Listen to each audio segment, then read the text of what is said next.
Hello, good morning and welcome. It's Tuesday, January the 6th. Keir Starmer and his front bench team have been told that the best thing they can do to help the Scottish Labour Party in the Scottish parliamentary elections in May is to stay away.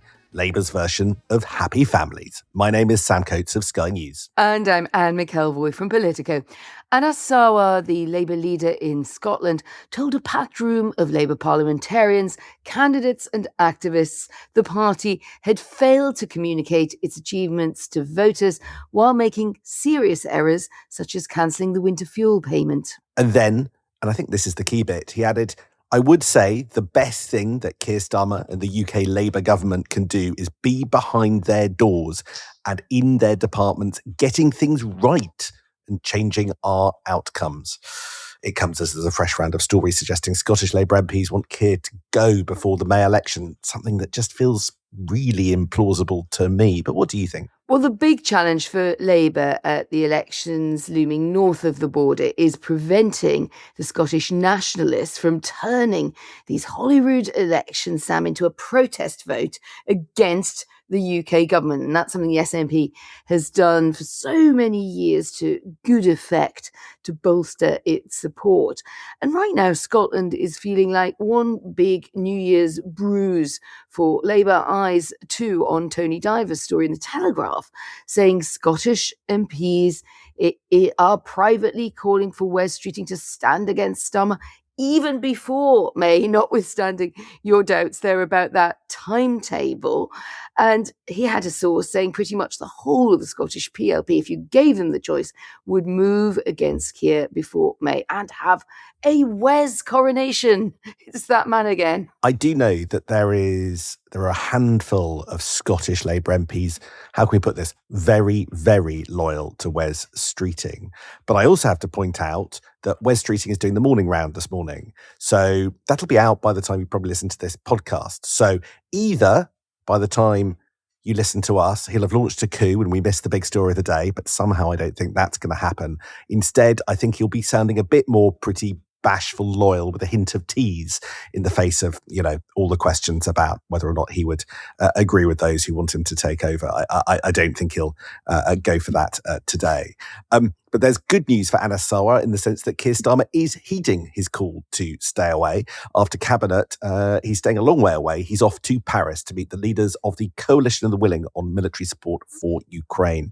An early evening, we're expecting a press conference with Keir Starmer alongside the leaders of Germany, France and Ukraine. So how have Donald Trump's dramatic actions over the weekend as seizing the Venezuelan leader changed the conversation? And are we any closer to a deal on Russia-Ukraine? We'll have more on the international picture and how it affects UK politics in just a moment. But before we head overseas, Sam, do you want to give us the big reveal on the first YouGov voting intention numbers of this year? Well, it's a pretty bleak start for Labour. Out on top, you've got Reform UK. They're on 26, up one since last year. Then the Conservatives on 19%, unchanged. Labour down 3 on 17%, Lib Dems on 16%, Green on 15%. So our YouGov friends note that Labour is on its joint lowest it's ever been on 17%. And critically, and it's within the margin of error, but it's psychologically important, this is the first time since the general election, that Labour has gone behind the Tories, although they're both such a long way behind Reform that I think that's it sort of slightly pales into insignificance. But the Tories will like that, and Labour definitely won't. The numbers you read there, Sam, remind me of a table I spotted yesterday, compiled by Peter Kellner, the veteran pollster. It's on his Substack, and it collates vote share at the most recent election, a lowest point snapshot of the party's fortune subsequently, and then the chance of them actually winning the next election, obviously based on past trends. And spoiler alert, the present situation that Peter Kellner highlights is most similar actually to another Labour government. We often think about recent collapses being about the Tory declines, but he points out that period between 2005 and 2010 actually saw something very similar to what you're highlighting now. Mid-30s vote share for the government at the last election, and then slumping at worst to about 18% in the polls. And of course, Labour did not win the next election. David Cameron did. So if the future looks like the past, that's not a hopeful sign. Great man, Peter Kellner. Worth pointing out that Labour always felt that they didn't do as badly in the 2010 election as they might have feared, given some of the coverage. So who knows, some might even take some cheer from that. But nevertheless, they didn't win in 2010. It's worth pointing that out. But it's the start of the year. Keir Starmer, as Prime Minister, still broadly holding the microphone. You've got a bit of intel about what's happening with the Cabinet this morning, Anne. Well, actually, I stole it from this morning's playbook, and we're going to see more of Cabinet than usual. Number 10 is letting cameras in to record the top of the meeting. So expect to see footage of Starmer highlighting policies to freeze rail fares. That's his favourite. I should say it's a giveaway, but it's his favourite freezing costs going up, boosting the minimum wage and easing energy bills. So quite practical things that he thinks voters will notice when that meeting kicks off.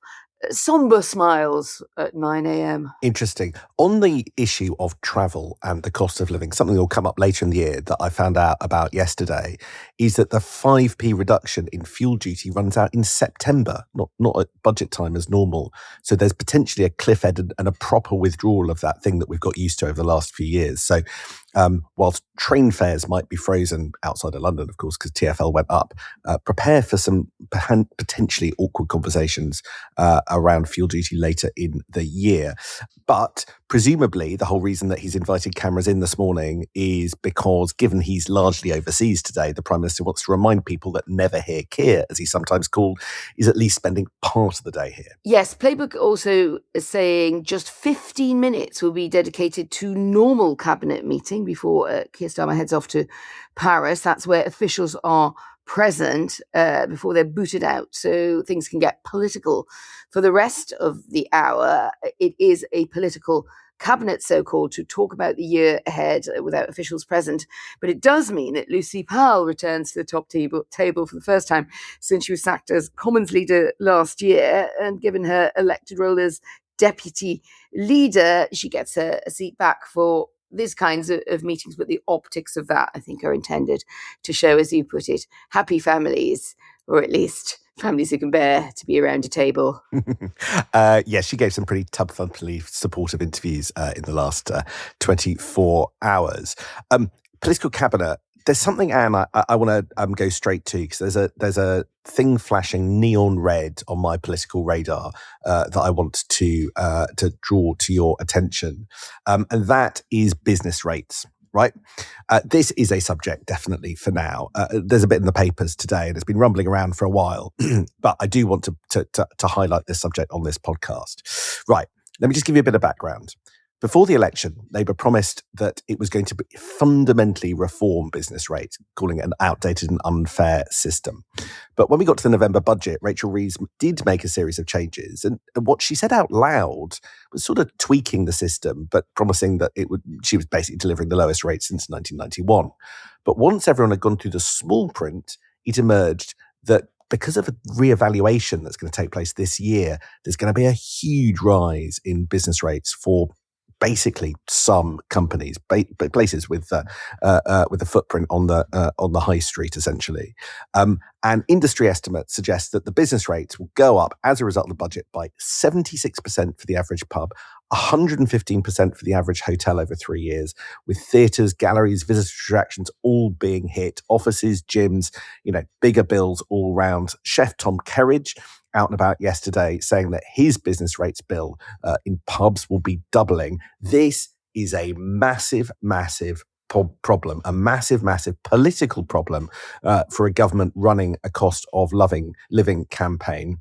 Certainly not a cost of loving campaign, because we're definitely leaving that in. But it has got going, and this campaign has just gone up a gear. So I'm wondering where this is heading now, Sam? Because just remind us of how you're seeing it. Because in the budget, we did hear Rachel Reeves, I remember explicitly saying she understood that there needed to be some reliefs for the great British pub, and showing that she had some sympathy for the hospitality sectors. So has anything changed? The hospitality sector is raging. They are raging and desperate to get, pretty chunky reliefs, much more than appear to be on offer at the moment. Now, yesterday, Keir Starmer signalled that he was aware of the fuss. He told LBC that the government is talking to the hospitality sector and pubs about what further they can do, about whether that's, and here's a quote from him, whether that's licensing freedoms or other things. So that tells us two things. Government are very well aware and publicly acknowledging that there's a problem, but they're not looking at a U-turn for now. And that would be very sensitive. Rachel Reeves has already had one U-turn thrust on her with the farmers just before Christmas, as we were talking about yesterday. So another one, I think, would be quite damaging, further damaging to the Treasury's credibility. But I can reveal, Anne, there is ongoing cabinet-level opposition to this business rate hike. Rachel Reeves' colleagues are not happy about it. So there is, whatever we see in public, a big fight going on behind the scenes, and this will not be over till it's over. But I also discovered another thing. The business community is being told by government, get this, that if they want, help, then they ought to take a cue from the farmers' book. Because, and again, this is somebody in industry, they said the farmers were good, fair negotiators and didn't make a big campaign of it, which is why they got what they want. So that's what the business community is being told, which is, of course, completely untrue. Anybody who spent a second in Whitehall looking at those tractors trundling down and the mass campaign know that that's just utter nonsense. But what it really is, and of course there was in the end, there were concessions because they didn't have the numbers and Labour MPs revolted. But what's really happening here is, despite the facts being completely untrue, this is government basically threatening the industry. The implication, I don't know which Whitehall department it is, but the implication quite clearly is stop being so aggressive with your briefing if you want anything at all for your industry. Now, that doesn't smack of a government coming at things from a position of strength, to my mind. Yeah, it kind of inverts all the rules of campaigning, doesn't it? It was great. Billy Bragg said you could be active with the activists, or you could speak really quietly and hope that the government might listen. So that doesn't sound like it's likely to be crowned in success. That's a great story on business rates, and we should continue to watch that one.